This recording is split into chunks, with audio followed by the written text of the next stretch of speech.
What is up, everybody? All right, so this is for today's workout. You're not going to need any equipment. So no equipment needed. So what it's going to look like is it's going to be 5 rounds per time. So that means you're trying to get through all 5 rounds. Trying to get through all 5 rounds as fast as you can. So obviously, take breaks if you need to, but the goal is to keep going as fast as you can for 5 rounds, no equipment needed. All right, guys, good luck. Arm crosses. Open and close your arms. Alternate which arm is on top. Just opening and closing as far as you can for 60 seconds. 60 seconds of mountain climbers. So we can do them on the ground or we can do an elevated surface. You're just going back and forth. If you want to keep both feet on the ground and jump like this, then that's perfectly fine. You're just going to go back and forth. You don't have to remember how many, because you're just going to do it for 60 seconds. High knees. So you're just going back and forth as high as you can. If we're not jumping, that's okay. Just alternating back and forth. Again, you don't have to remember how many, because you're going to shoot for 60 seconds, just alternating back hops. So what you're going to act like you have is 4 dots in a square, and you're going to tap each dot, it's imaginary dots.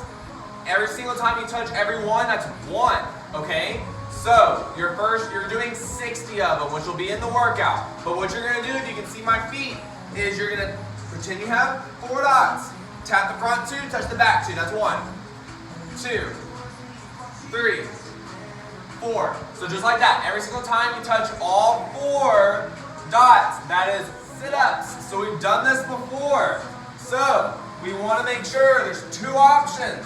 First option, touch the ground, come up, touch your feet. That's the first option. The second option, cross your chest, go up as high as you can.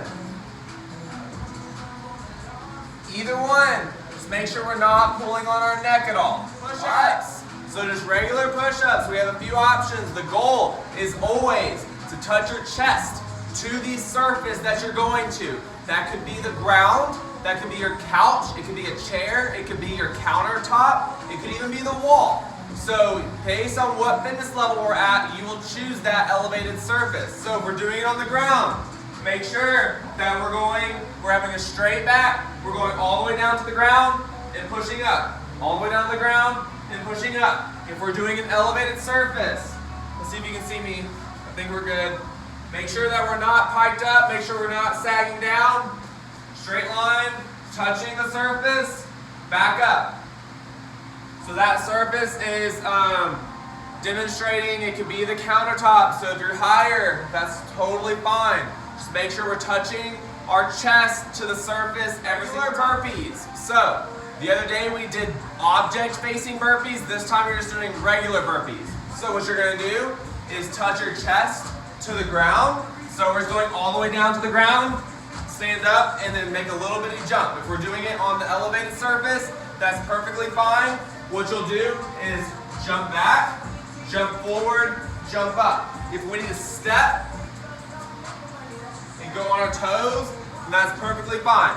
So either way, each way is a burpee, so it doesn't really matter. And it doesn't matter how you get down to the ground. So if you want to do them on the ground, but you don't want to jump down, you can just go down to your knees. You can go onto the ground, go back to your knees. It doesn't have to be fast. As long as you're touching your chest to the ground and then going up, then that's a burpee. So it doesn't matter how fast you're doing it. So just pick which surface is good for you and you'll crush it.